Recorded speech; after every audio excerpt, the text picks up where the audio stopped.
All right. Okay, Looks like folks are able to see your screen. Okay. nice. So yeah, I'll go off camera then shortly, let you run the show. But if you'd Um, like, I can keep an eye on the comments and chime in if there's yes, something so please you can. please keep me in the Okay, loop with the comments. Okay, sounds good. So so I will be off and mostly mute, but if there's a question or something, I'll just jump in and raise it. okay, All perfect. right. Thanks. Okay, I'm just gonna close up a couple of tabs to clean things up. Um, okay. All right, so let's get started. Um, just to set the stage on what I'm gonna be presenting here, I'm gonna begin by illustrating illustrating the problem. So the problem is humans are in the loop. Um, what I mean by that is whenever you're developing a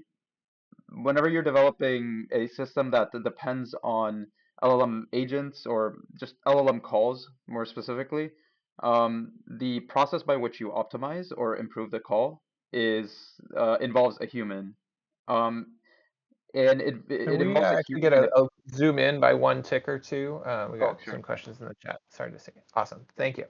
Okay, so it involves whenever you're optimizing this LLM call, it basically is a pretty systematic process as to how you optimize the call, and that is essentially the problem. So let me just run you through it in case you're not entirely familiar with how you optimize all of calls. I'm just gonna run you through it pretty granularly. So you have the developer. The developer instantiates a series of a series of parameters that are passed into um, into an SDK. For example, the OpenAI SDK, which is almost like standard now, and the OpenAI SDK takes in these parameters. It takes in a system prompt, it takes in a chat history, which really system prompt is like something inside chat history. Um, and you can also pass in output constraints like structured outputs, and I destructure this further, which I might go into in the future, which I might go into like further in this presentation, and then additional metadata, metadata slash hyperparameters like temperature, top K, and so on, and also the model. And then once you've oh yeah, also, um, please feel free to interrupt me at any point. I would really appreciate feedback for this. Um, yeah, so yeah, so getting back into it, you also pass in the parameter of a model. All of these are very can dictate how what kind of outputs you get from the LLM call. So you send all those parameters into the SDK. The SDK gives you an output. And then what the developer ends up seeing, I'm going to skip a couple of steps, is basically the inputs, outputs, and if you have telemetry set up, then you see that telemetry. Well, I mean, if you have evaluation set up, then you have then you can also explore the score through whatever metric you're using, and an exclamation if that is something that your evaluation provides. So as a developer, you're basically, well, getting back into like the thing that I skipped. So the developer has access to the inputs, outputs, exclamation, and score. Um, a lot of the time, people don't often. I guess in production settings, you do have telemetry set up and observability. And how that observability is set up is you basically add instrumentation over to an LLM call, which makes it so that whenever the LLM call is executed, it stores the inputs, it stores the outputs, um, and then in the case of certain observability platforms, you can also like in flight run an evaluation on the inputs and outputs. So the evaluation is then run against your configured prompt and the rails, which are just output constraints. Um, and then that will produce an explanation and a score.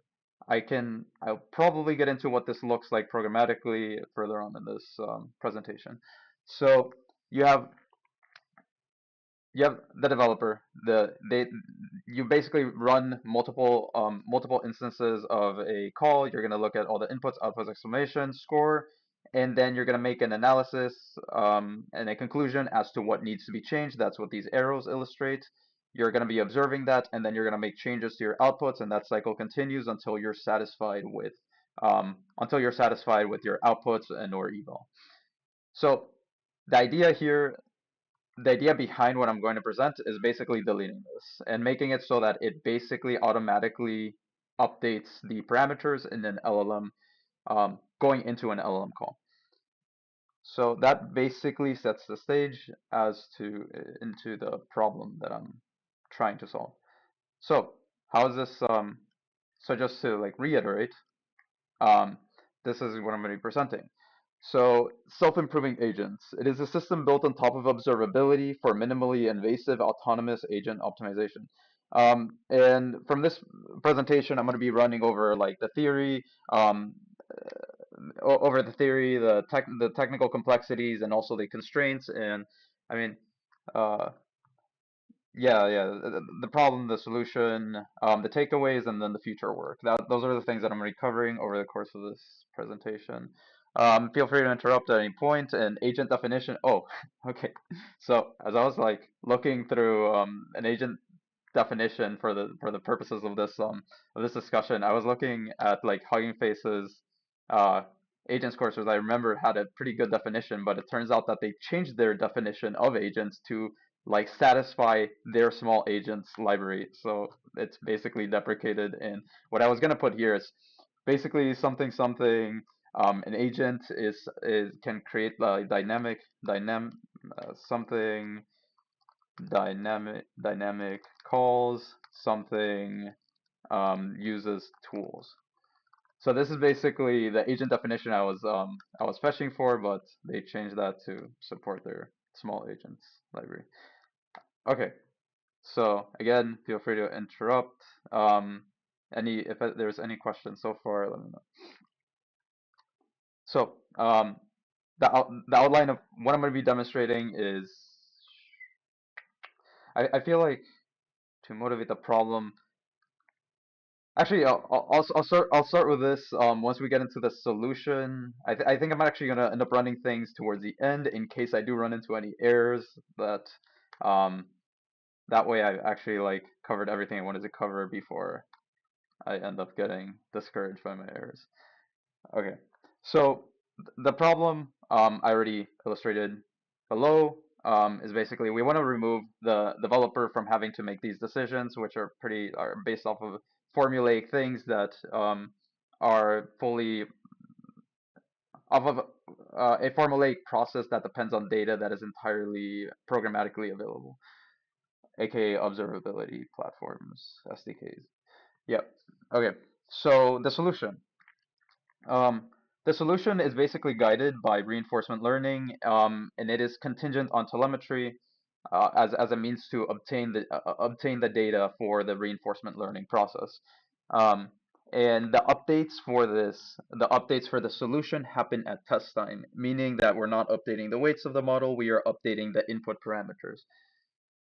So to begin, I need to preface with reinforcement learning. So there's a pretty clear definition of reinforcement learning provided by IBM that states in reinforcement learning, an agent seems to, and I will be referring to the reinforcement learning agent as RL agent to distinguish it between what we people in AI engineering refer to as agents, which are really just grounded on the same idea, basically taking actions in an environment. Okay, so in reinforcement learning, an agent learns to make decisions by interacting with an environment. It is used in robotics and it is used in robotics and other decision-making settings.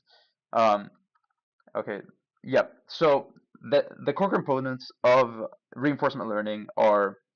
Oh, and also I should be sharing this. Right? Just give me 1 second. Anyone in the project? Anyone can view? Okay, copy link.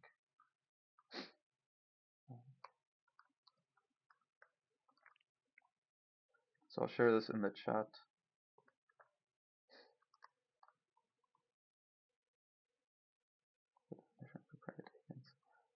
Um, Definition for private agents. I actually don't know what this is. Okay, but I'll carry on. Um, Sorry, yeah, there's a lot of chatter going on about the yeah. definition of agents that is irrelevant, so Okay. I haven't been mirroring it to you, so don't worry about it. Okay. All right. All right. Yeah. So I shared the Figma. It basically contains most of my work designing this project. Um, and there's also links inside of the blocks if you're interested in like digging deeper. Um, okay. So in reinforcement learning, you have these components. You have these like essential components. First, you have the policy. Um, Policy oftentimes denoted as pi, which shows how agents take actions. Um, and like formerly, you used to have like a queue table, which basically just mapped out an agent, a an act, a basically mapped out a state to an action. Um, so if you wanted to go in a straight line to the right, no matter what state you are in, it's always gonna tell you to like turn right. I could kind of illustrate this, but that's like getting too deep into it. Nowadays, you use deep bar L and or other methods that I'm not familiar with, other more advanced methods. I mean deep Q learning. So then you have the state, which is all inputs available to the agent at an instance in time. Um, and then you have the space, which similar. Then you have actions, basically something that's going to transition you from the current state to some other state. Then you have an action space, which illustrates all possible actions. Then you have an observation, which is the combination of a state and action pair, and a trajectory, which is a basically a series of different state and action pairs, basically illustrating the path that was taken by an agent. Um, then you have the reward, which is the immediate benefit at a current state, and then value, which is the long-term benefit of being at a state. Yeah, at a state. The value uses this thing called the Bellman equation, which incorporates like future states into it, potential expected future rewards. Um, yeah, and then you have the environment, which is what the agent interacts against. So that's basically setting the stage as to like the important components of reinforcement learning. Then we have the exploitation trade-off, which is very important in reinforcement learning because, for example, in this image, um, if basically a cheese equals some reward, then the mice will need to explore, meaning it will need to move in order to obtain some reward. Once it obtains that reward, it can choose to exploit it. So if it turns to the left and it gets that one reward, and you're like maximizing for exploitation, then it'll always turn to the left to get that left cheese. But imagine that the like stacked three cheeses on top are like 100, then you're gonna want to explore beyond that initial like ring of cheeses, and in order to like potentially discover that you can actually get a lot more cheese if you explore much further. Um, yeah, and then finally you have online versus offline reinforcement learning, which is the difference between them is offline. You basically cannot interact with the environment. You just have a collection of data that you're going to be working off of. Um, so and did I say offline? Well, whatever. Offline you cannot interact with the environment. Online you can. So basically, you can perform an action on an environment. It produces the new state and reward, and then the cycle continues until the trajectory is complete. So So yeah, those are the basics on reinforcement learning. Um, I will tie those into how they actually fit into the current solution once I get to it. Is there any questions regarding this? Okay, I'll continue. Okay, so for um, another thing that the solution is contingent on is observability. So for observability, there basically what observability is being able to track the state of your system. This can be either through metrics, this can be through traces, this can be through logs. Um, and I'll get more into that in a moment, but options available include, well, OpenTelemetry is really just a framework for how you should collect, generate, export, and collect observability data. Then Open Inference is it's basically defined here. It's a, what do you call it?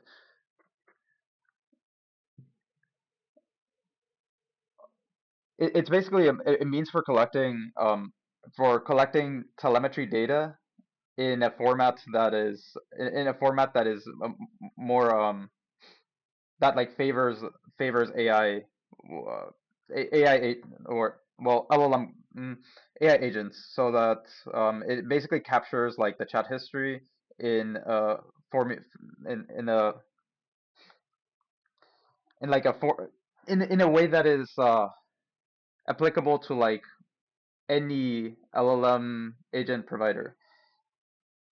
There's a word that I'm just like it's completely going over my head. But yeah, it's basically built on top of the open telemetry. It's just a formatting for collecting telemetry data on AI agents or just calls to AI models.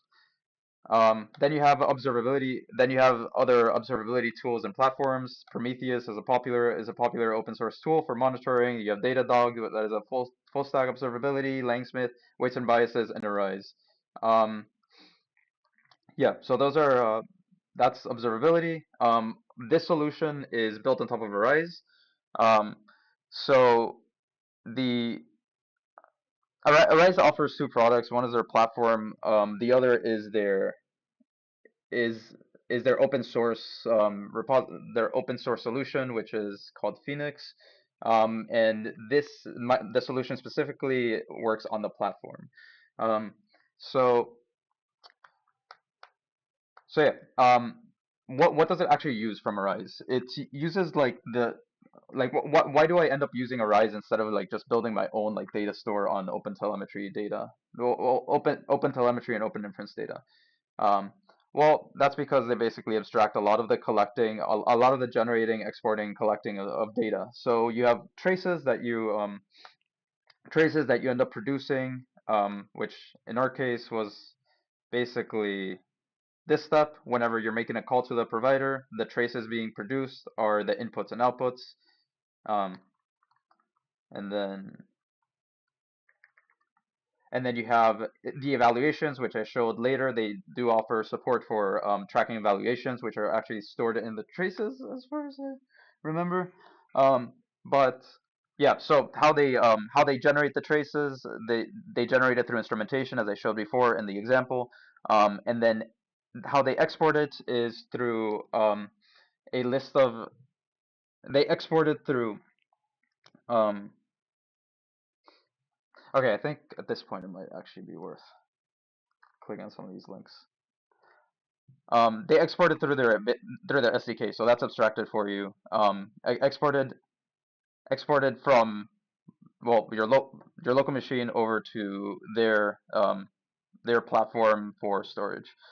And I'm gonna click on this link and just show you what this actually looks like. So for tracing, you have these tracing integrations. We're gonna look at OpenAI, and basically all you have to do is just configure this tracer provider and then instantiate this this instrumenter, which will basically what it does is at um, it looks at your code and this finds a function that has like the same signature as the OpenAI SDK like check completions, and and basically it wraps itself around that function. Um, so it's pretty nice, although pretty opaque as to like how it actually works. Like when it the first time I used it, it kind of caught me by surprise that it was working. Um, but yeah, so that is how you set up the instrumenter. And in order to like retrieve that data, um, should be somewhere in here. Wait, oh, I already scrolled all the way up. Um, hmm, I think it might actually not be shown here. Tracing, registry. Hmm. Traces, inference, tracing, integrations. Oh, there's also ways for you to create customized tracing, but that is the more freedom I give the users for this solution that I'll show in a moment, the more complex like providing the solution is, right? You need to constrain like your users in some way in order to like actually get something shipped. So I can't really find it here. Hopefully, um, element tracing. Okay, and offline evaluations. That's where I found like how you can pull from the SDK. So inside evaluations, you have quick serve evaluation. Okay, well, while we're at evaluations, I'll also showcase how you can actually save evaluations. And one way is basically to use these online evaluations. How to evaluations, please. There you go. So this is one way how you can basically add evaluations to your whenever you're making calls to an LLM. Um, you basically configure this on their platform, and what it uses under the hood is this thing that is shown in the offline evaluations. So yeah, they basically provide like a no-code way to add evaluations so that in flight, whenever the trace is being sent to their platform, it it basically runs the evaluation on that trace, and by the time it like reaches the platform, it already has an evaluation built in. That is the online evaluations. If you do not, if you do not configure that, you also have the option to do offline evaluations, which will begin by you exporting from their platform in like basically calling the traces over to your local machine through this function called export module df. Um, and this will basically get you the traces in this format that is shown here. And this is, I'm pretty sure, their um, their open inference through their open inference. Okay, I gotta figure out what this word is. Open inference, open inference. Oh, and in fact, I actually have this open telemetry instrumenter. Info tracing. Oh, it's sorry. It's a convention. It's a convention built on top of OpenTelemetry. That's what I was getting at.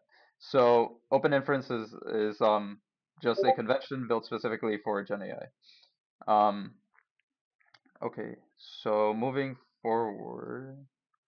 Okay, yeah. So you get that information. You get the traces. You basically run them against this eval function that you're configuring here, and then you basically upload that back into the platform so that it is stored, so that it's persistently stored.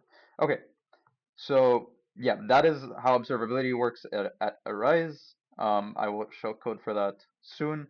Um, but okay, the solution. How can you actually automate things? So I think I'm gonna begin with the constraints. Um, There's a lot more constraints than what I wrote here, but these are the top ones that come to mind. And also the constraints, the idyllic constraints, because there's a lot of additional constraints which are just related to bad coding, unfortunately. Um, so the current constraints are dependency on the traces that dependency on basically the Rise SDK. This is not configured to support any other observability platform, but it could very well do that. Um, so another thing is you cannot have any intermediate steps between receiving the telemetry data and generating the eval. So there, like, let me show you what that actually looks like. Let's zoom in on this. That's maybe too far. Let me know if this is actually legible. Okay, examples.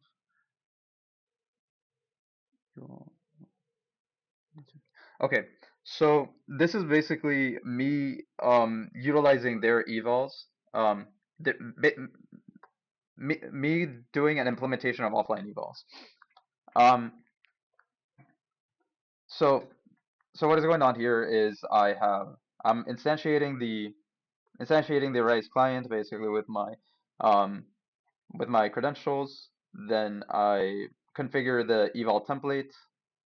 Basically, this is LM as a judge, just as a reminder. This is LLM as a judge that produces basically a score based on how good the formatting is. Um, and it has basically a discrete scale between 1 to 5, where 1 is very poor formatting consistency, and 5 is very consistent formatting. By consistency, I mean that the user inputs some text, the LLM, this is just a toy example where the user inputs some text and the model is supposed to rewrite it in a way so that it preserves the formatting. Um, and so I run it into this eval, into this LM classify, but unfortunately I think I might have removed this.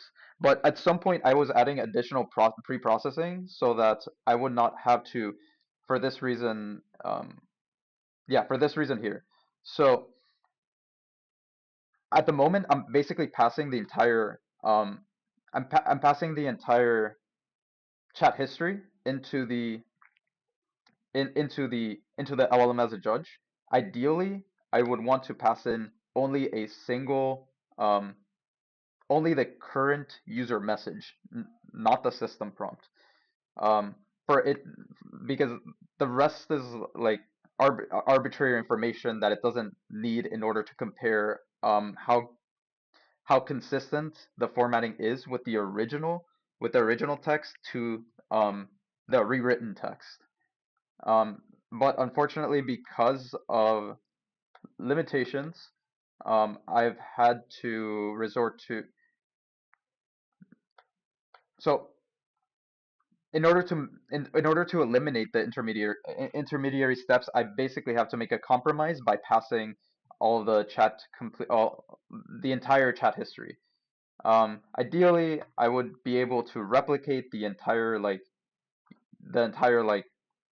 transformation flow between retrieving the telemetry data, transforming it so that it fits best inside the eval template, and and evaluating it.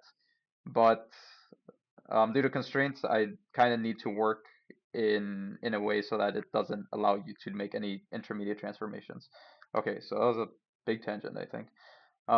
Then you have um, it must use instrumentation which follows open inference. Yeah, so that's the other thing. Whenever you're creating an evaluation with LLM as a judge, it is expecting the data inside the trace to be of a certain format with certain keys. So if those keys are not found, then it can break down your evaluation. So for example, this is a key, which as you can see, this is basically this is a list of traces that I've been referring to without explaining it. So um, this is one of the keys inside the open inference, um, in, in like open inference, following open inference conventions, and yeah, just to like illustrate things. Okay, so moving forward, I have okay, and then finally, just to wrap up the makeshift the ad hoc PowerPoint, um, let's tie it into like what is the relation between my current solution and RL. And I think I'm going to begin with this RL by analogy. So in this system, in the problem statement that I illustrated before here, um, they have that in the back of your mind as I run you through this. So the policy you can think as the system as a whole, like, or quote unquote agent. Um, if you're thinking of like, for example, let's think, uh, what is it like a um, let's think of cursor. Cursor is pretty complicated, but we'll go with that. Um, the entire system as a whole, you can think of cursor as an agent that basically takes in your entire code base and then either and predicts like what should be like what code should be generated according to some user inputs. And if if you basically pass it some input, it's gonna want to explore some files and then explore some files and then provide some code changes. So those are like two different tools. Yeah, so we'll just draw it out. Um, where is this? Okay, so you have the cursor agent. This is basically like the start. Then you have um, two potential paths it can take after um, what basically this is the user. The user basically gives it some command to cursor to change a piece of code. So cursor, if it already like knows the piece of like, actually, let's just delete this.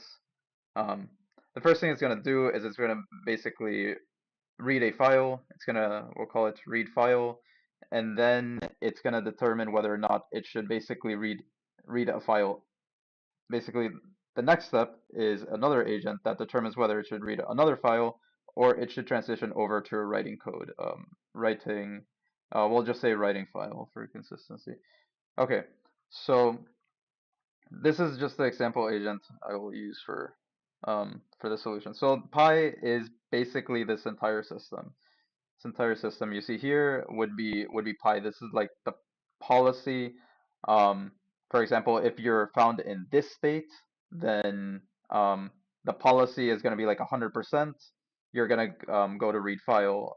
If you're at read file, then the policy would be like 50, 50, 50. You either read another file or you write a file. Here would be like 100%. Okay. And then the state is basically all inputs into the LLM call. So basically, the state at this point would be um, state at this point would be just like the original input message, just the user input, and then the state at this point would be user input plus whatever additional thinking, user input plus cursor input if needed, plus cursor input. So that would be the state. Then you have the action. The action is basically the transition where it decides whether to go back to like reinforce back to reading a file or writing a file. Um, then you have observations. The observation is just a combination of state and action. Trajectory doesn't really change. Reward is based off of the evaluation. So if you're satisfied with the right file, let's just say the reward only happens at the very end. If you're satisfied with the reward file, then it'll give you a score of like 1. If you're not satisfied, it'll give you a score of 0. Um, so R is equal to 1, let's say. And in that case, let's just say the path was basically um, it goes from C to RF, back to RF, and then WF, and that basically resulted in the reward of 1. If it only reads a file once, it gives you a reward of 0, something like that. So yeah, and the environment is hmm. Okay. I I guess the environment is just like the knowledge of the models that are running this. Um, the environment. Well, okay, I might have like tripped over here. I don't think the environment really captures this, but okay. Um, I'll just move on. Um, okay, so how does the system actually work?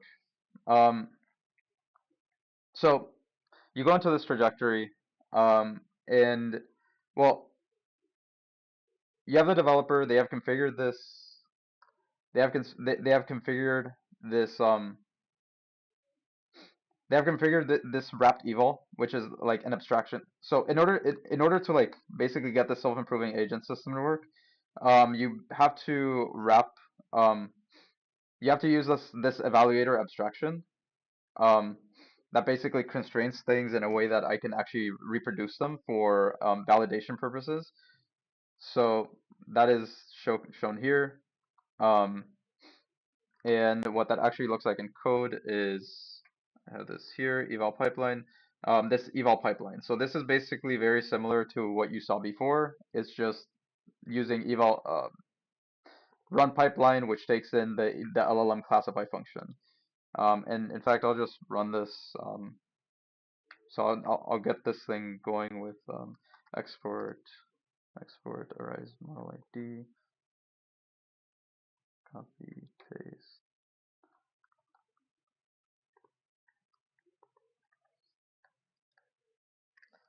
So I have this arise model ID. We're gonna call it latent space. This is basically gonna configure the this space that we're gonna be using inside arise. So basically one of the projects. Um, and what we're gonna do is run Python 3. We're gonna generate a series of samples first. Um, yeah, so we're gonna basically run this file, which is basically just asking asking ChatGPT to rewrite. Note that this is instrumented here. Um, I'm basically just gonna ask ChatGPT to rewrite 6, or we'll do 3. To rewrite 3 different texts with an explicitly, as I mentioned here, with completely different formatting. So the idea here is just I want it to fail the evals. So I'm gonna have this run Python 3 so agents cd examples Python 3 what is this called? Generate samples. Okay, so this is running nice. Okay, so this project, this space is gonna take a second to boot up. So in the meantime, I'll just continue. I'll just run through the eval pipeline. So basically, going back to going back to going back to the Figma where we were configuring. You're basically configuring this um, this self-improving agent system, and what you need to do is you basically whatever you had working for eval, you're just gonna wrap it inside this wrapped eval.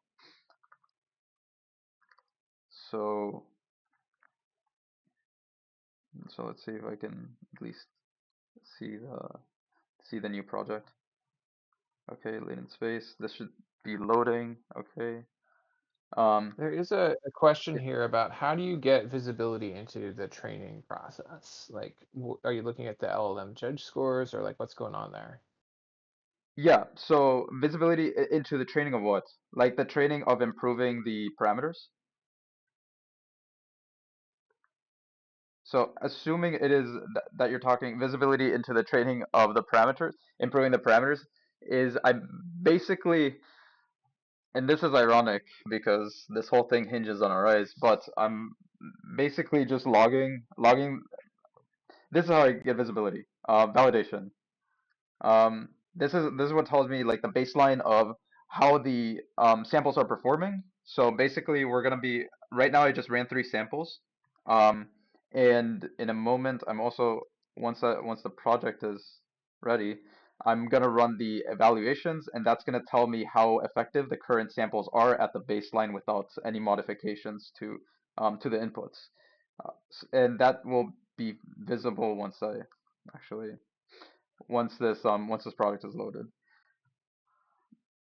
Not sure if that answers it, but let me know if it didn't. And yeah, once I do upload, sorry, not upload. Yeah, once I do upload the evals, and once I run this update step, then it will hopefully become more clear. Um, so let's see where was I? Okay, yeah, the eval pipeline.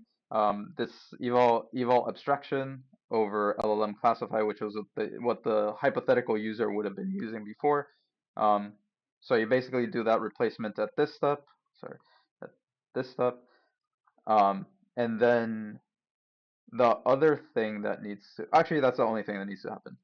Um, yeah, yeah. So there's one more thing to note here, which is this SIA like state directory. But I'll show that as it actually becomes relevant.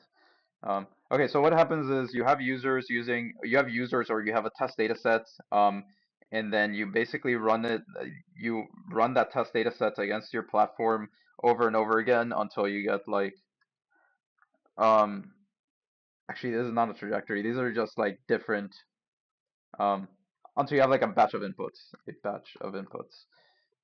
Um, yeah. So you just collect data for you just collect data off of usage for your LLM. Um, yeah. So data that will be used for training, basically. You can think of this as this step as just training data. This is just training data. Um, and then we begin with the update step. But first, I would like to run um, the eval. So did we get this thing loaded? Perfect. Okay, so these are the three samples that we just ran a moment ago. Um, Arise. This is where open inference comes into play. I'm sure through their conventions, they know that you're going to be passing something in some format so that it is basically able to destructure um, the call that you made to the LLM. So here, this is the exact same system prompt that I passed in over here, or yeah. So there, it's matching, and then it's also matching the other inputs that I passed in as the user. So it has, yeah, and then that'll produce the rewritten output, which should be a different format. Okay, apparently not the first one, but and this will actually be shown in the inputs, I hope. Yeah, this one here is a very different format. It has like bold, it has like the title, it has bolded like initial for a couple of words and at the start of the paragraph and so on. This one basically has no formatting whatsoever, other than paragraphs. Okay, so that's in. Now we're gonna run Python 3 eval pipeline. And these are all examples. I'll share the repo in a second. So Python 3 eval pipeline, we're gonna be, okay. Yeah, we're basically gonna be running the evals. This should be absorted into the project. So if I reload this, hopefully the evals will appear. Someday they will appear. Um, we'll get back to that. But in the process, like the reason why it created this abstraction is because of this. So that I can actually capture um so that I can capture uh the information going into the eval so I can replicate it later for validation. So in this case, oh, and that's my space ID if anybody if anybody's interested in using that. Um and yeah, my model ID. So this is the important information. Like I captured the rails, um I captured the template without it actually being instantiated. You can probably see attributes right there. It's not actually instantiated, it's just the template itself. And this model thing is basically overwritten eventually. And yeah, so I basically capture the arguments passed into two separate things because I do want to keep things. Um, I'll show you. So this run pipeline has basically two steps. One of them is implied. Um, the first one is when you get the data, the traces from telemetry, you're probably gonna want to get them from one specific project, not just arbitrarily choose a project. The other thing is you probably want to indicate the start time and end time for the traces. That way you can be specific about which traces that you want. And this is something that I kind of want to replace with just more conventional versioning. But for the time being, this is what I had to work with um, because of the time constraints. So yeah, I need to capture this information in order to reproduce it later down the line. And these are the the evaluator arguments that you're passing. And here is here is the here's the evaluator function that you're using. That actually is um, a bad code constraint, which is it only supports all unclassified at the moment. But and it also has like the evaluator name so that you can manage multiple evaluators at the same time, and so that you can basically learn from multiple different evaluations.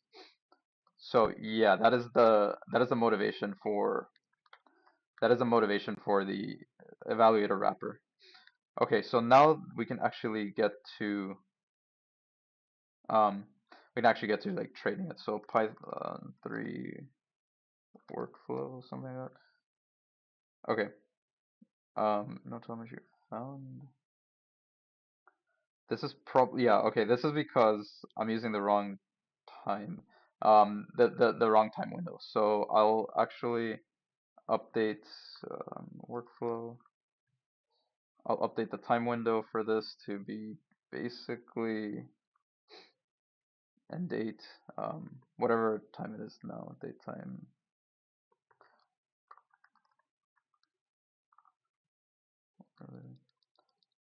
date time now.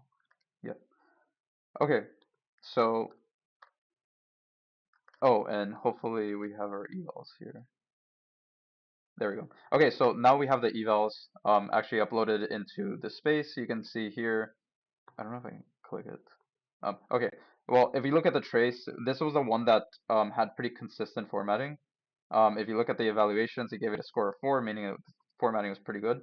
And in this one, on the other hand, where it had very different formatting, it gave it a score of 1. Okay, so now it's actually running the update step. And what's going on in the update step? So while we wait, and also this was the small hack I had to do, but we'll get back to this once it's complete. Um, okay, so what's going on in the update step right now? Um, you already have this data collected. This is equivalent to what I have in here. Um, Now you want to be able to extract that data. So the developer, what you're going to need to do to configure to run this eval step, and I'll show you the actual code. Um, Pretty simple, but that's kind of like a limitation as well. Um, you basically just configure the time window, and you basically, yeah, you're configuring the time window. You're configuring what evaluators you want to be testing against. Um, So right now, all we care about is the formatting classify, and then the model, which is just the model that's being used for evaluation, the evaluator function, LM classify, and then um, the limit on how many samples we actually care about, um, how many samples we want to look at. Because for example, if you're well, that's kind of related to like versioning. I don't know, just to give the user control over how many samples they want to include into their update step. That's basically the point of limit, and the point of the window, like the start time, end time window, is to select like a specific time where the traces were actually consistent. Because if you were changing the parameters to if you're changing the parameters to your trace constantly, then it's really of no use to suggest any consistency between them. Like the what I'm trying to get at here is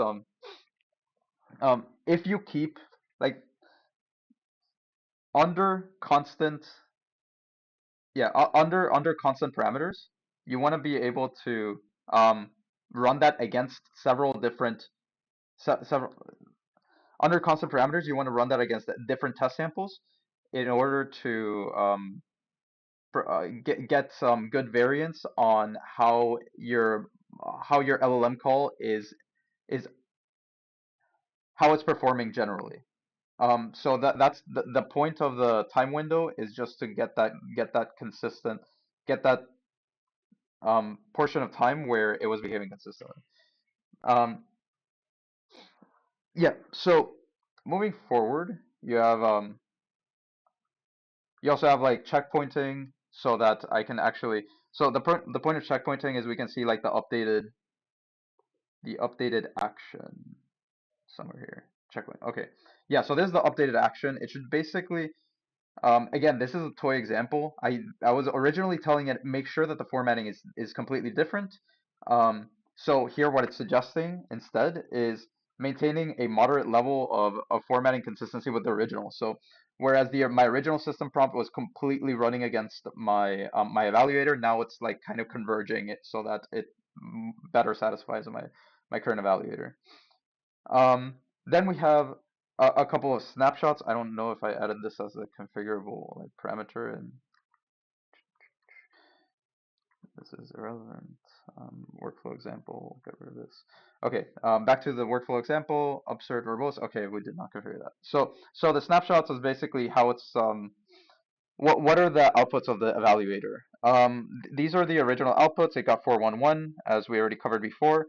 And these are the new inputs, which um, so this is interesting. I'm not sure if this was actually, and this was one one of the bugs that I was dealing with, which was it wasn't actually like looking at the at different traces. Um, so if we look at back to the platform, we should see a lot more traces um, in here.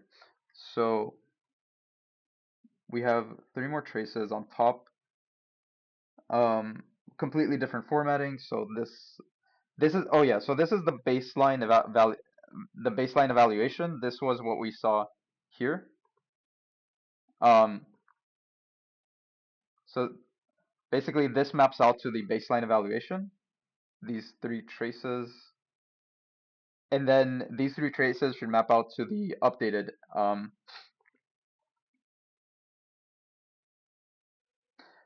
should map out to the updated trace. Sorry, the updated the calls to the LLM with the updated action with the updated system prompt. So as we can see here, this should be consistent. Um, and the next two should be generally consistent too. So this is consistent as well. Um, and this is consistent as well. Quick flag, Well, we've only got about 5 minutes left, so I think you're okay. getting close to wrap up, but let's make sure we do that. Yeah, noted.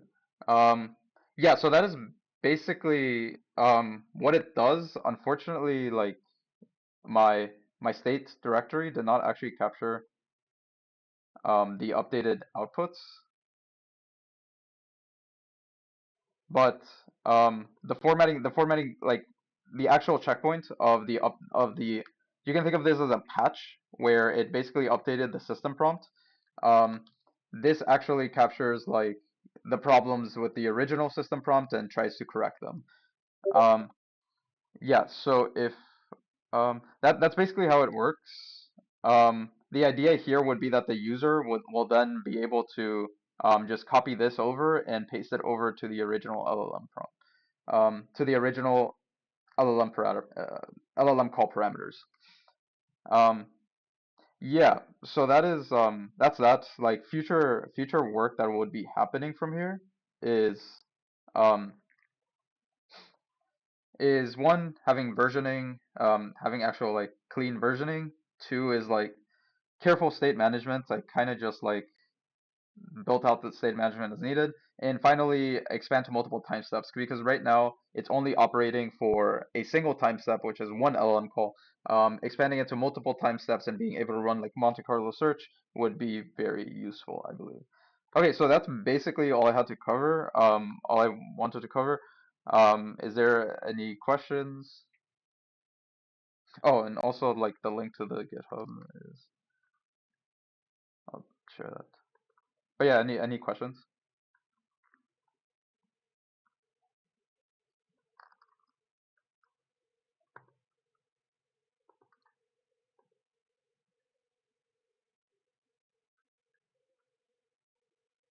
I see Zach has a question about what follow-up experiments are you going to pursue on this next? Um, first I need to get it working. There's gonna be like a heavy refactor. Um, But yeah, I want to see how, like, right now I've built it so that it only updates the system prompt, and also the model. Just that was just like for exploratory purposes. But ideally, what I want to do is give it the ability to change anything in the parameters that you pass into the um LLM call. That's step one, and explore that with an actual like valid data set. Then I want to expand to like multiple agents, as I mentioned, multiple LLM calls. And that can be very tricky because there can be like an infinite amount of intermediary steps. So being able to like tap into the environment directly, like for example, um, if you're running cursor, like the lines, if you're the team behind cursor and you're trying to use this, where's, and you're trying to use this, then the lines here, like it's usually their I can guarantee you that their system does not consist of literally one agent calling another agent directly. There's probably a lot of pre-processing that is happening here. So I would need to be able to like inject something like the updated actions at a specific intermediary point. So that can get really complicated. Yeah. So I hope that answers it.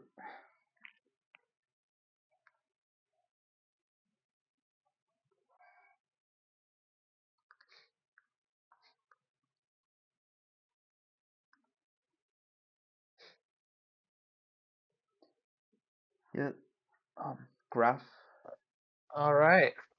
I don't see any other questions, and we are right at time. So let us wrap. Thank you, Sebastian. Appreciate Yeah, it. no problem. And I think you already posted most of the stuff here, but anything else you want to post in the main AI in Action Club channel as well, I'm sure folks will appreciate. Yes, we'll do that. Okay. Thanks, guys. Awesome. Feel free to Cheers, let me y'all. know Happy Friday. follow-up questions.